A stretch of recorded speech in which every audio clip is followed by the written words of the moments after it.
Hey guys, today we're going to be continuing watching the Bad Weapon Academy by Fish on a Stick Gaming. I cannot wait to watch this. The last one was awesome. It was the very first video of the playlist here. It was called the Classic. It was awesome. It was about a sniper rifle that was also in Team Fortress Classic. This one was called the Brass Beast, and I'm sure it's going to be awesome, man. So thank you so much to everybody who's been liking and commenting on these recent videos. I really appreciate that. And with that being said, if you're new, do not forget that sub button, man. Please and thank you. And let's go ahead and jump into it. Here I come! Okay. This is a good way to open it here.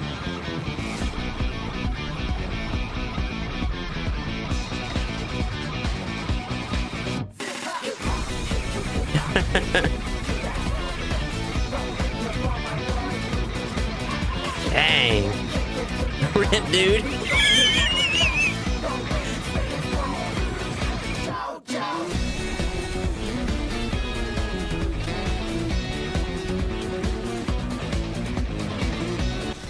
Holy. Alright, 16 kills. If I get 4 more kills, I'm using this clip at the beginning of the next Bad Weapon Academy. And apparently he did. 20 seconds. I love how he just calls it out before. He's like, if I do this, I'm putting it right at the beginning of the video. And apparently he did that. If I can find the enemies. I mean, at this point I want to let him cap.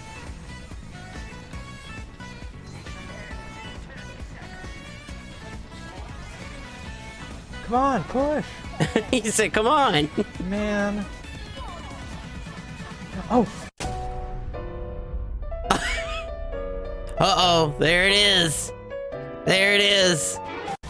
Damn it! Oh, never mind. My bad.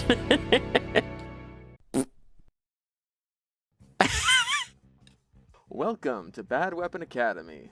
All We take right. a look at the worst weapons TF2 has to offer, and I show you how to best utilize them. Today's episode is going to be looking at Heavy's coolest looking primary, the Brass Beast. It really is This is one of cool. those kind of notorious noob trap weapons. Like, hey, extra damage, awesome Gatling gun design, unique sound effects. I was going to say, I haven't used it yet, but I've only used Heavy like twice so far, and that one did look pretty cool. It was on my list to try out. This must be the best minigun in the game. Why isn't everyone It just looks so using cool. this? And we all know the jokes about this weapon. It basically turns you into a sentry gun, and it's the exact kind of weapon you'd expect to see on a gibbous Heavy who's been playing the game for like 30 hours.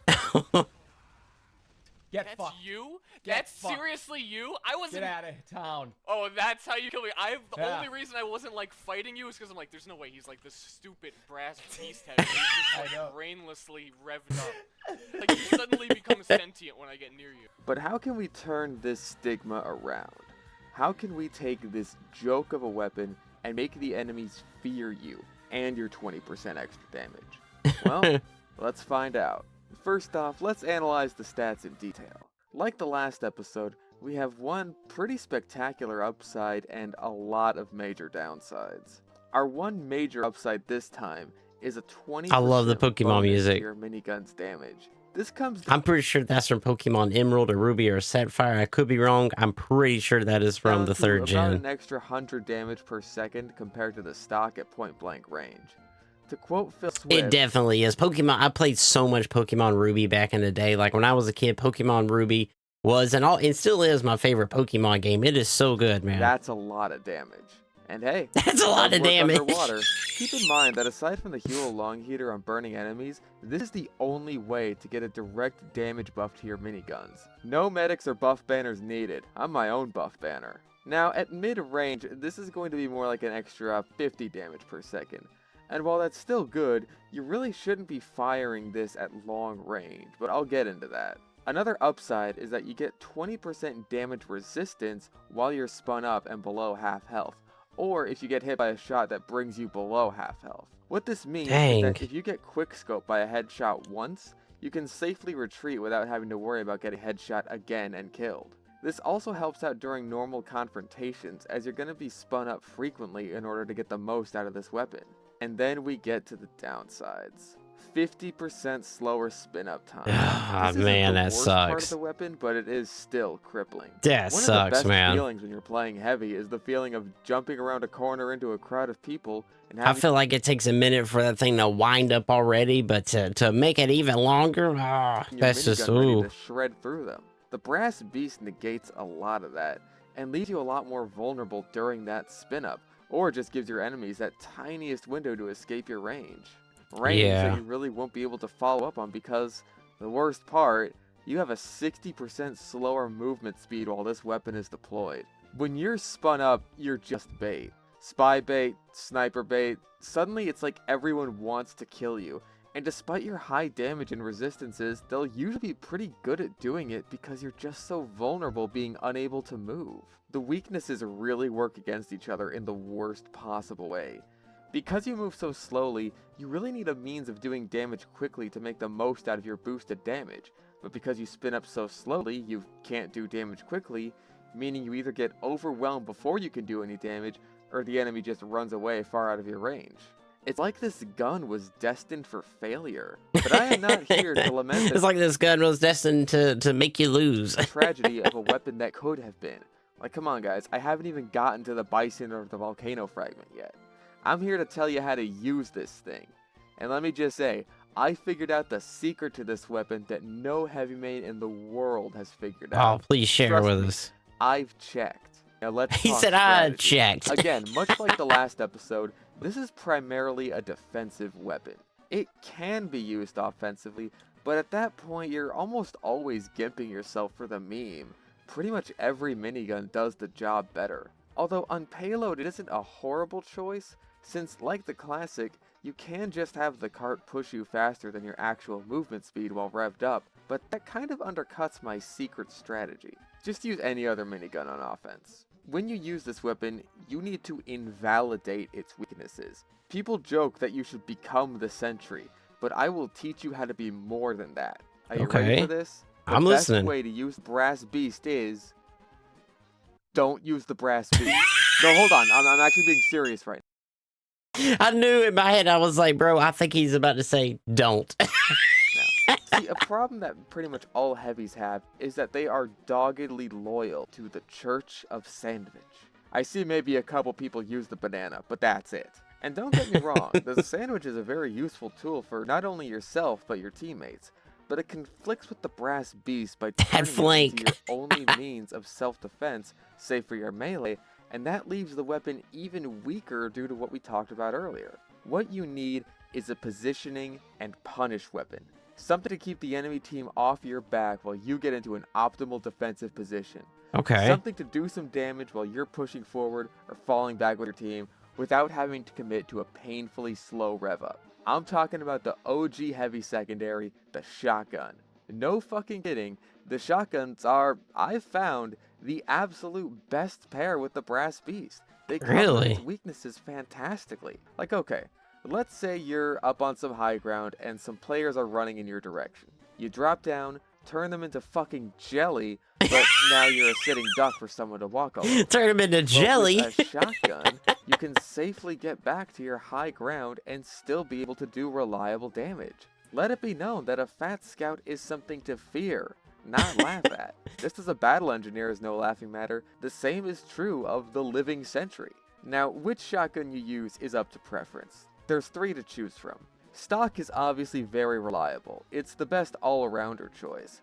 But the family business has extra ammo in the clip and extra firing speed, which can Ooh. really help in a pinch. The panic attack is better than both of these at close range, and the consistent spread is very welcome in pubs where shotgun and I think the scattergun panic aim is attack looks cool, extremely man. inconsistent due to We bullet. watched that the one of the videos of Uncle Dane talking about the panic attack, and it did look good, man. I'm not gonna lie. But at longer ranges, it's like hitting your enemies with spitballs. The wide range and lower pellet damage doesn't do it for me unless the map is really cramped and I can make the most out of it. My personal pick of the litter is the family business, and not just because I have a professional killstreak one. I have special eyes. So that's the one you'll see me use in this video. For your melee, to go with the defensive theme of this set, you'll probably want to run the Fists of Steel. The Greer Eviction Notice are also good for getting in there quickly, but a teleporter does the job just fine, and they leave you even more vulnerable by the time you get to the battlefield. No. especially on larger maps that really spread out the spawn points. The fist is I love this. I love the Pokemon music in the back. I'm not gonna lie. I know I've said it a few times. I think this is like the desert area. Any creator that, and there's been a few TF2 creators, they'll just include Pokemon music or watch a bunch of their stuff in the background.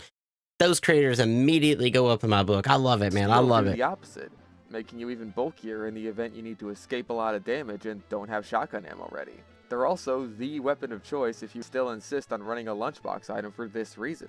They're a great fallback tool. Obviously, there's drawbacks to using the shotguns over the lunchbox items. Medics are an endangered species in pubs, so if you can't find one, healing is going to be fairly hard to come by. This is why I recommend setting yourself up in areas that have healing close by.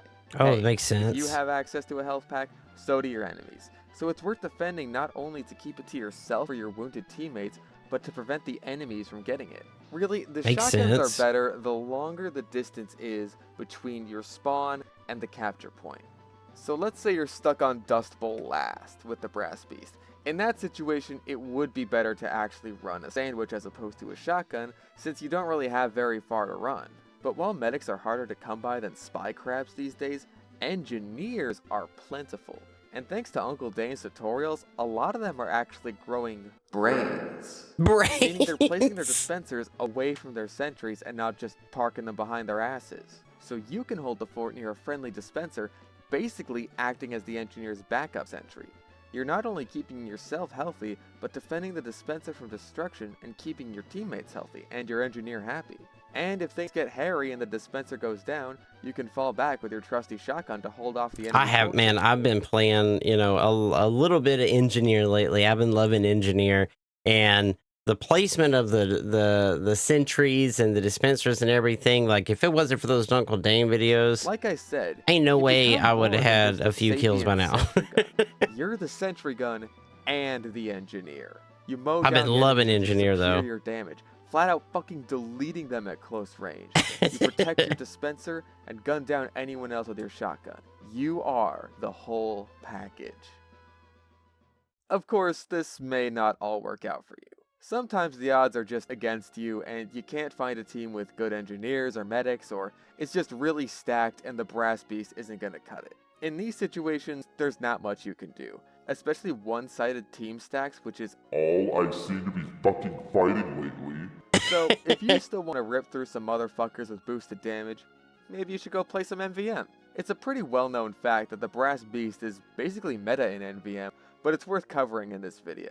Since it's the only way to boost the actual damage you're doing on your minigun, aside from going heater and convincing your pyro to not run the gas passer somehow, and because you're staying in one defensive spot pretty much the entire game for the most part, there's no real downsides to using it.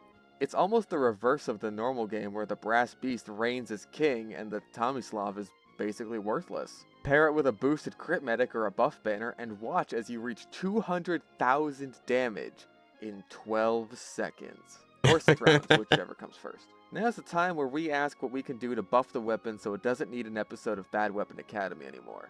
This is a tricky one because I'd like to keep the damage buff, but it's so strong that giving this thing an inch could have let it take a mile.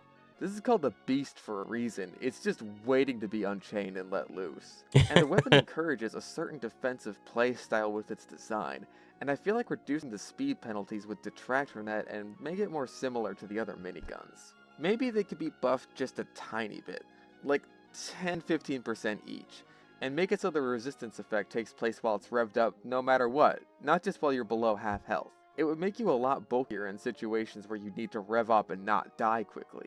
It might even soft buff the long rev up time since it would give you a longer window of resistance. But hey, for right now, whether it's on Barn Blitz or Manhattan, whether it's against brain-dead children playing on toasters or brain-dead robots made of toasters, get out there and show those motherfuckers what it means to deal with the highest DPS in the game and tell them Fish sent ya. Oh, man. Dude, that was awesome. That was another great episode. Okay, that was the Brass Beast, the second part in the Bad Weapon Academy. I'm loving these videos so far. He's doing his best to, like, tell you that, hey, these are the worst weapons in the game, but we're going to try to do our best to utilize them a little bit better and maybe get some kills. I like it. I like Fish on the Stick Gaming channel, and including the Pokemon music. Immediately cool in my book. Immediately cool. I love it, man. So if you enjoyed this video, do not forget to hit that like button. It really helps out the channel here. If you want to see me continue to react to the rest of the Bad Weapon Academy, we may not do every single one of them because there's quite a few of them, but we'll at least do some more if you guys want to see it. Just let me know in the comments down below. And that's all I got for you. So I will see you in the next video. And do not forget, man, it's Orc Army for life.